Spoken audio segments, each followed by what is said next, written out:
You, John Fitzgerald Kennedy, do solemnly swear. I, John Fitzgerald Kennedy, do solemnly swear. That you will faithfully execute the office of President of the United States. That I will faithfully execute the office of President of the United States. And will, to the best of your ability. And will, to the best of my ability. Preserve, protect, and defend the Constitution of the United States. Preserve, protect, and defend the Constitution of the United States. So help you God. So help me God.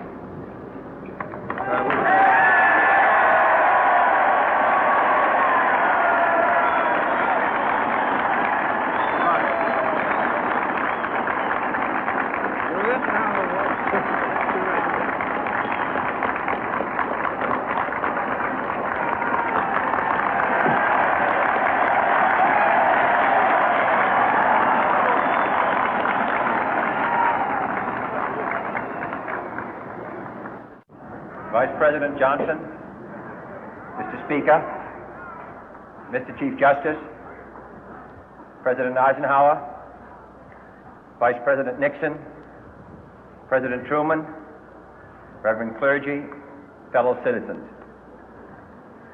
We observe today not a victory of party, but a celebration of freedom, symbolizing an end as well as a beginning, signifying renewal as well as change. For I have sworn before you and Almighty God the same solemn oath our forebears prescribed nearly a century and 3/4 ago. The world is very different now, for man holds in his mortal hands the power to abolish all forms of human poverty and all forms of human life.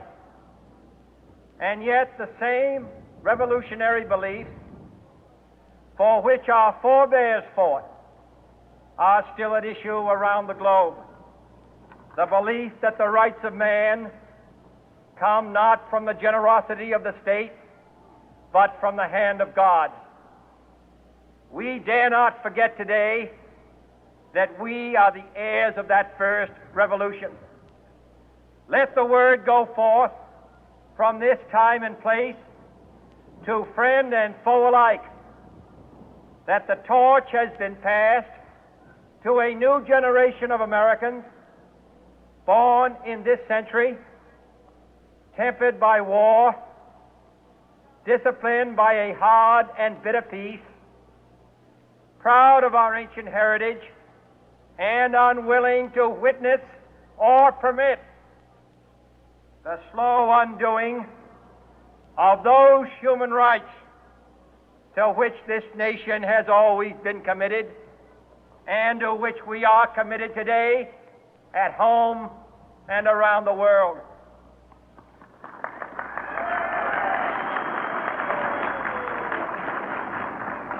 Let every nation know, whether it wishes us well or ill, that we shall pay any price, bear any burden, meet any hardship, support any friend, oppose any foe to assure the survival and the success of liberty.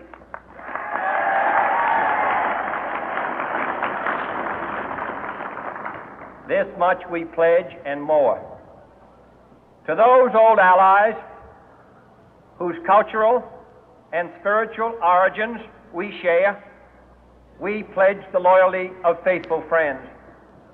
United, there is little we cannot do in a host of cooperative ventures. Divided, there is little we can do, for we dare not meet a powerful challenge at odds and split asunder. To those new states whom we welcome to the ranks of the free, we pledge our word that one form of colonial control shall not have passed away, merely to be replaced by a far more iron tyranny. We shall not always expect to find them supporting our view, but we shall always hope to find them strongly supporting their own freedom, and to remember that in the past, those who foolishly sought power by riding the back of the tiger ended up inside.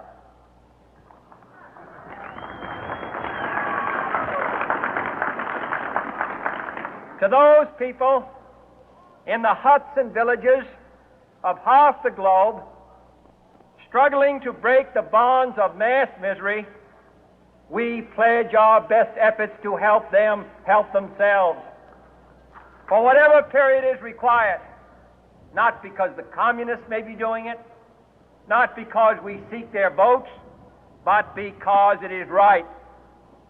If a free society cannot help the many who are poor, it cannot save the few who are rich.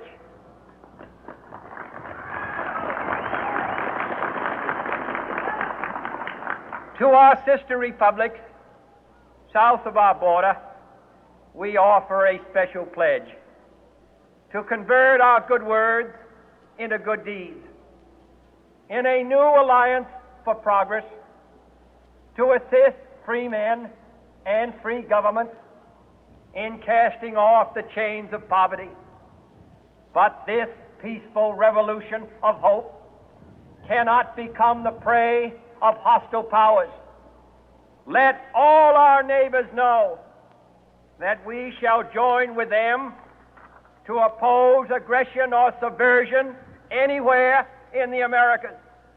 And let every other power know that this hemisphere intends to remain the master of its own house.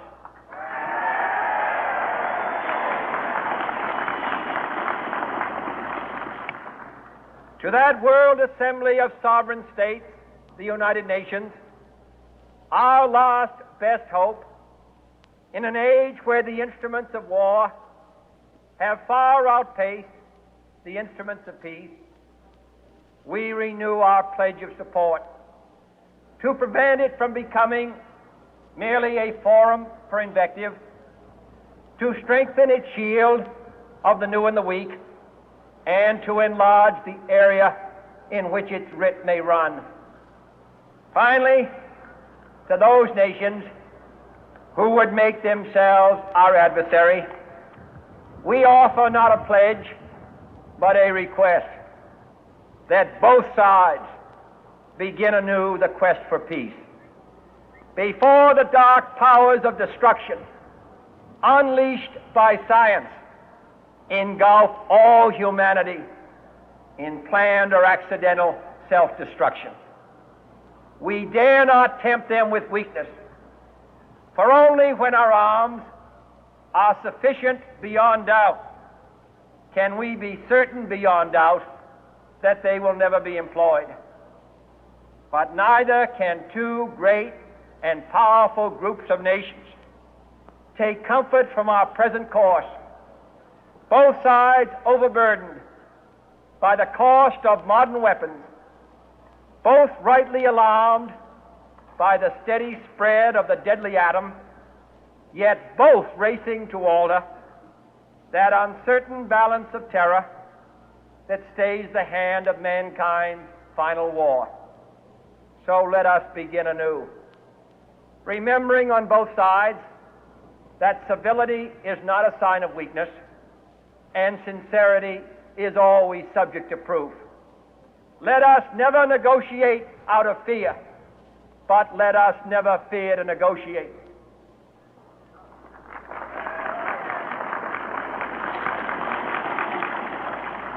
Let both sides explore what problems unite us, instead of belaboring those problems which divide us.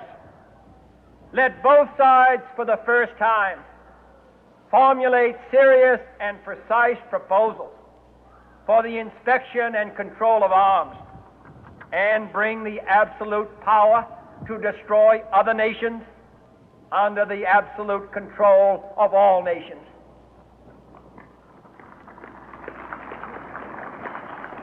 Let both sides seek to invoke the wonders of science instead of its terrors. Together, let us explore the stars, conquer the deserts, eradicate disease, tap the ocean depth, and encourage the arts and commerce. Let both sides unite to heed in all corners of the earth the command of Isaiah to undo the heavy burden and let the oppressed go free. And if a beachhead of cooperation may push back the jungle of suspicion, let both sides join in creating a new endeavor, not a new balance of power, but a new world of law, where the strong are just and the weak secure and the peace preserved. All this will not be finished in the first 100 days, nor will it be finished in the first 1,000 days, nor in the life of this administration, nor even perhaps in our lifetime on this planet. But let us begin.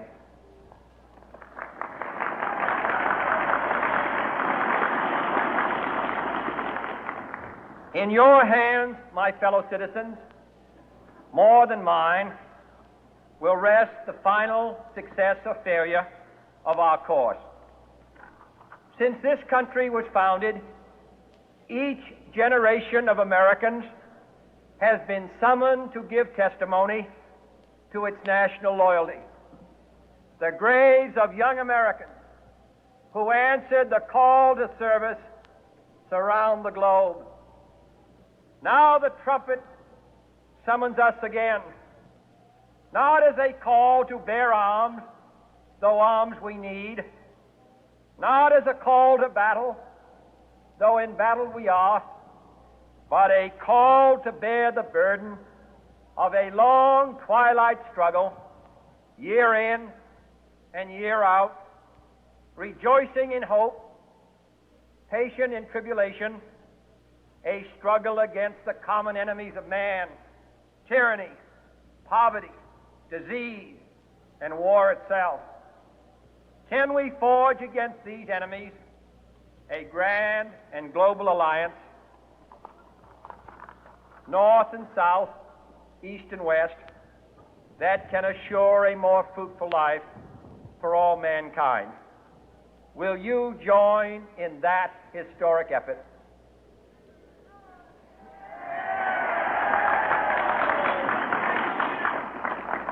In the long history of the world, only a few generations have been granted the role of defending freedom in its hour of maximum danger. I do not shrink from this responsibility. I welcome it.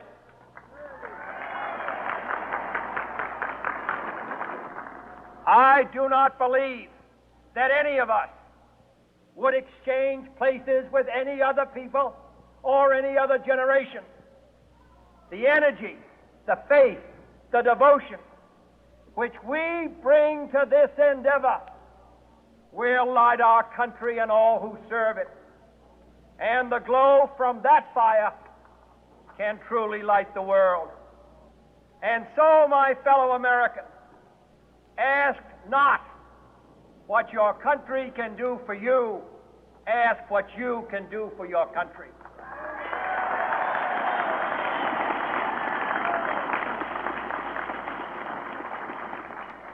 My fellow citizens of the world, ask not what America will do for you, but what together we can do for the freedom of man.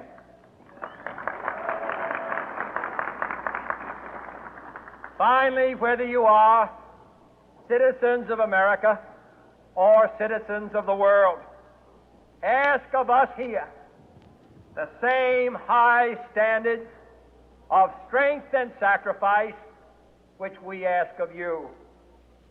With a good conscience, our only sure reward, with history the final judge of our deeds, let us go forth to lead the land we love, asking His blessing and His help, but knowing that here on earth God's work must truly be our own.